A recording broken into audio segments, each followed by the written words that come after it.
Greetings and welcome to the third week of the beginners art classes of the HOSTOS Art College, and it's me again, Professor Scott.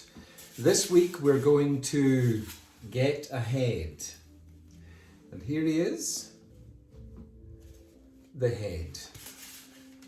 This is going to be a very quick summary of the proportions of the face here, and I will go over this more and more over the weeks so it'll sink in, but the basics of most heads in the world are divided into thirds.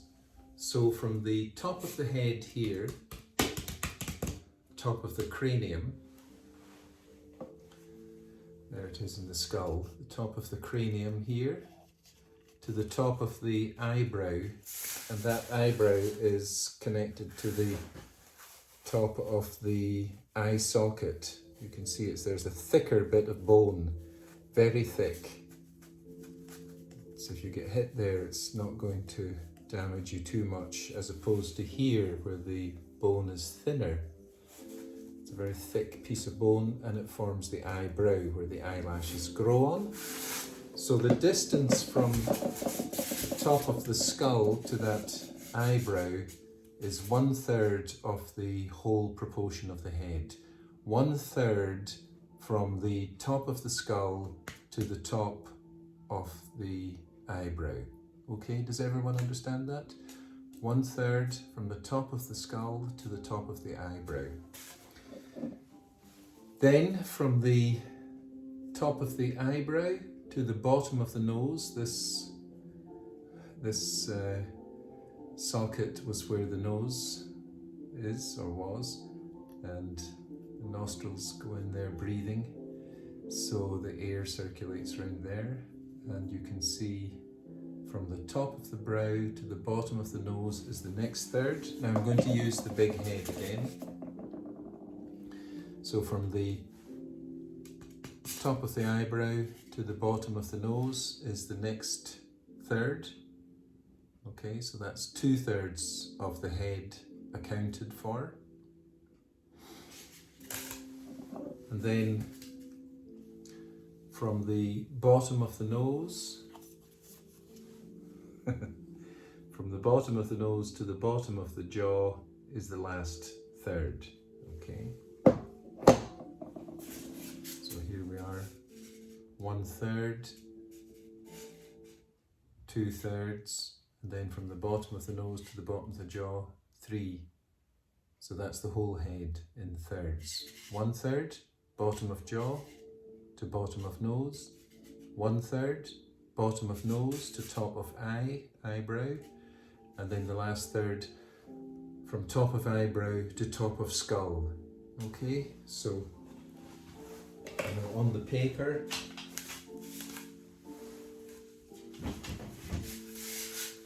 top of the skull here,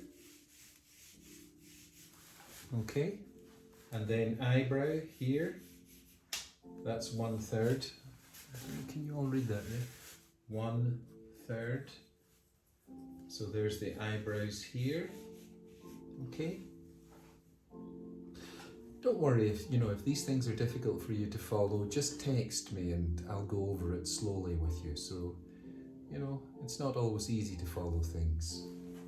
So 1/3 is that distance from the top of the skull, top to the top of the eyebrow, 1/3. And then from the top of the eyebrow here to the bottom of the nose. Now every week I'm going to go over one part of the face for the next few weeks. This week I'm going over the whole face in one part. So there from the nose here is another third. So eyebrow to nose bottom. Okay. I'm making it look like, maths, but it ain't. It's just easy. So that's the second third, that's 2/3. Okay, so everyone, I mean, I'm making it as simple as I can. So 1/3 from the top of the skull to the top of the eyebrow, another third from the top of the eyebrow to the bottom of the nose, and then the last third is from 3/3 from the bottom of the nose to the bottom of the chin. Okay, now like a chin.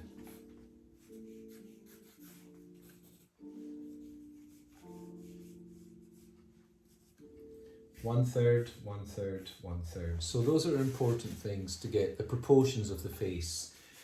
It's really so you don't end up with a face that is extremely out of proportion.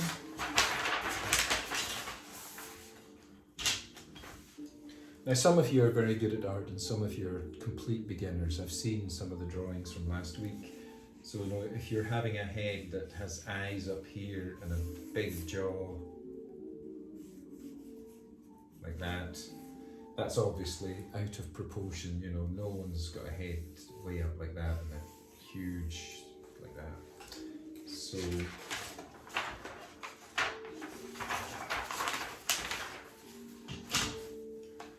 or the other way around, which would be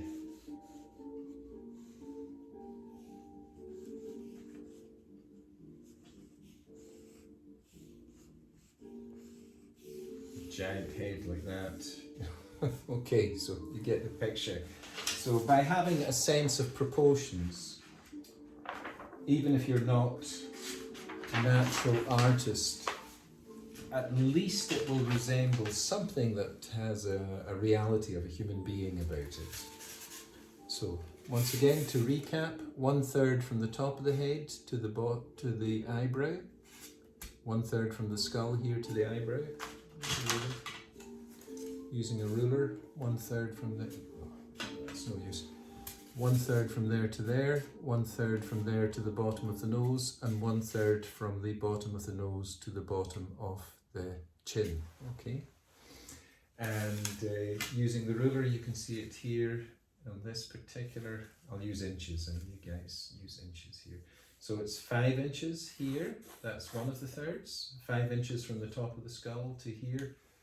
Now don't do it all at 5 inches. You know, this is just for this drawing. You know, don't. It's not maths. You know, you just want everything the same in thirds. Okay, so I'm just measuring mine, which by coincidence is 5 inches. 5 inches from top of the skull to top of the brow. 5 inches from top of the brow to bottom of the nose. Yes. And 5 inches from bottom of the nose to bottom of the chin. Yes, so it's 1/3, 1/3, 1/3. Okay? And we'll go into all the parts later. This week we're just going to look at the eye, the human eye.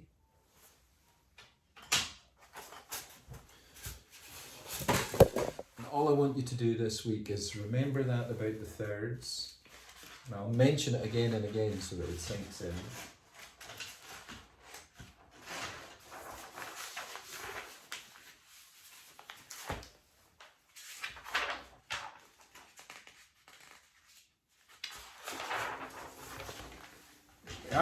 And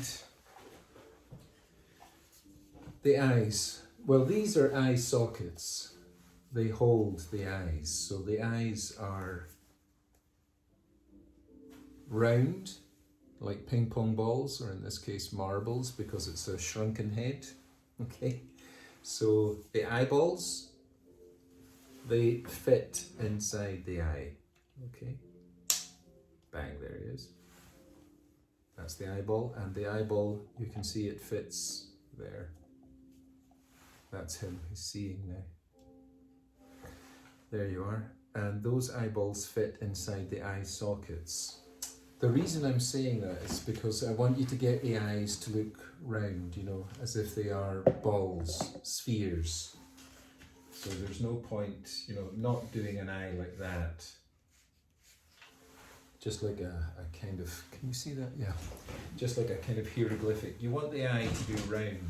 So, you know, the eye is a sphere, round, like a ball.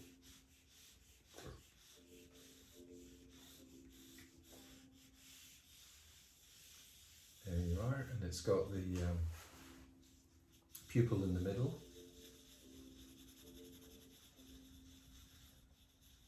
Which is jet black. And of course around here it can be any colour, you know, well, not any colour, brown like mine, or blue, or greenish, or kind of hazel. There's lots of different shades of eyes. And the pupil there. Now, you see I did that like that. Don't do it like that. You want to get the eyelids curling round the eye so that the eye is kind of, you can feel that the eye is pushing out the eyelid a little bit, so it's got that protrusion. Okay, so the eyelid is going round here, and it goes round, it curls round the eye where it's pushing it out. There's the tear duct at the side here, that little bit there, it's pinkish. And then it also curls around the bottom. Let's see if I can get it. Yes. Now I'm making this really simplified for beginners because I know most of you are. So there it is, kind of curling around here, curling around there.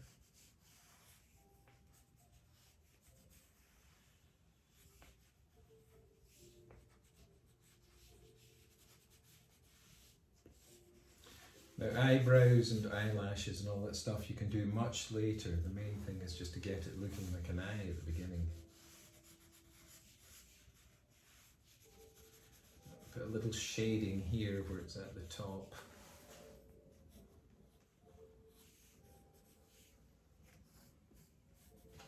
I really should look at my own eye.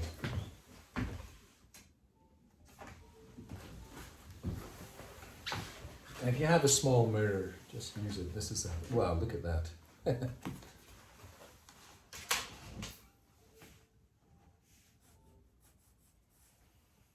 Yeah, that's much better.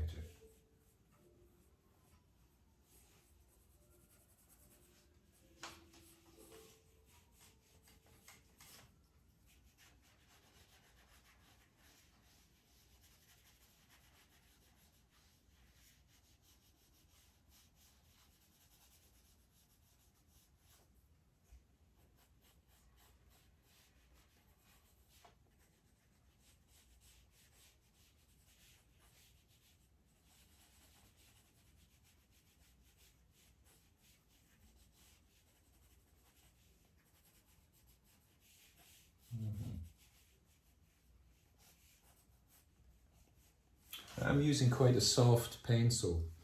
All pencils have got numbers on the edge of them. This is 10B, which is very soft.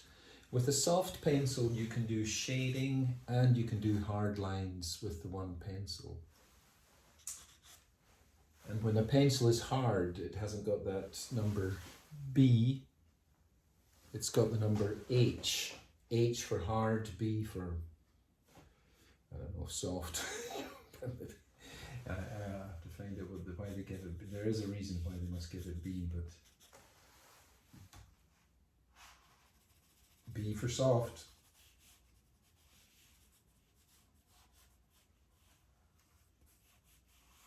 So that roundness is what you're wanting to get in the eye. The fact that it's protruding, you know, and looking out at you. And it's much easier to do from looking in a mirror than from doing it out of your head, which I was trying to do.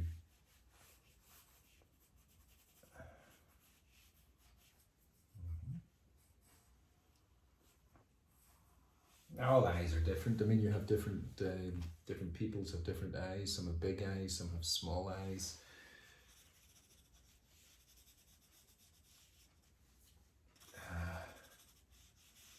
The eyes are important. I always start drawing a face by drawing the eyes. You know, they say the eyes are the most important part of a painting.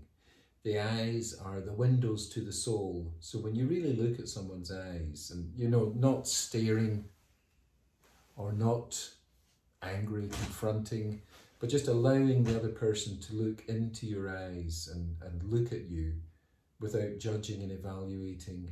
Just being with the other person is a very, very enriching experience.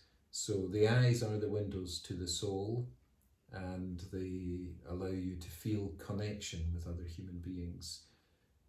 Thank heavens in these days of coronavirus with the masks, at least we have the eyes that we can see.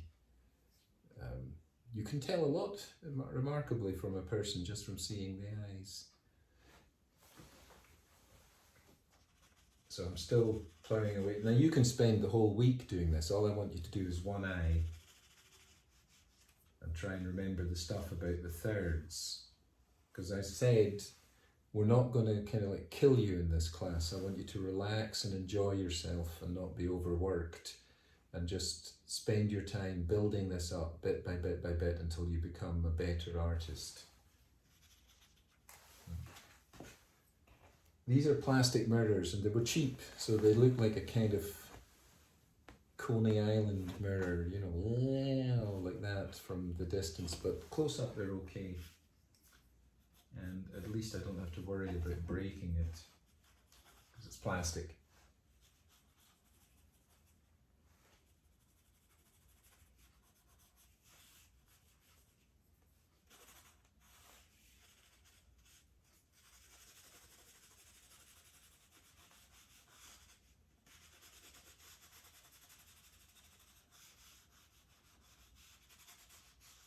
Okay, well, I hope this has made some sense for beginners, you know, that it is a round eye, not a flat thing like that, just with a few lines, but it's got that kind of slight bulge to it.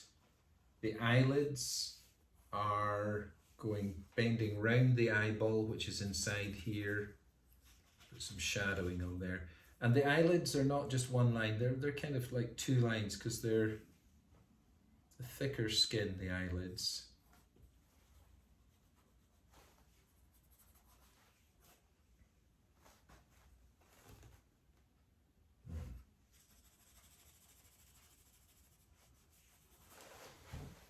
Okay, well there we are, that's the start of that. I won't go on for ages, because quite simply all you need to do is email or text me when you get stuck and ask me any questions that you like. Exercise for this week to send the photograph of your drawing to me is just to try and draw the human eye. You'll need a mirror, pencil, any pencil that you've got, and some paper, and then do your best and send it to me. So the idea is to get it looking like it's set inside the eye sockets, that there's skin going round it, and it's got that slight bulge on it. You know, it's not a flat thing or an empty thing, it's got a slight bulge in it. His eyeball just fell out. I was lucky that marbles fit this shrunken head exactly. So these are two painted marbles. Yeah. Oi, oi, oi. Okay, so that's it for this week. Email or text me the results. I'll put this up on the 15th of February. So please make sure that you have the results sent to me by the 22nd of February. And also make sure that you send your name every week for attendance, or else you'll get in trouble. So those are the simple things you have to do. Whatever you can do in this is fine. As long as you do it, that's the main thing. Then you're going to be fine when it comes to the grades. If you don't do anything, then there's nothing I can do. So that's it for this week. I wish you all the very best, and I will adjourn it now for this week and tell you over and out, and have a great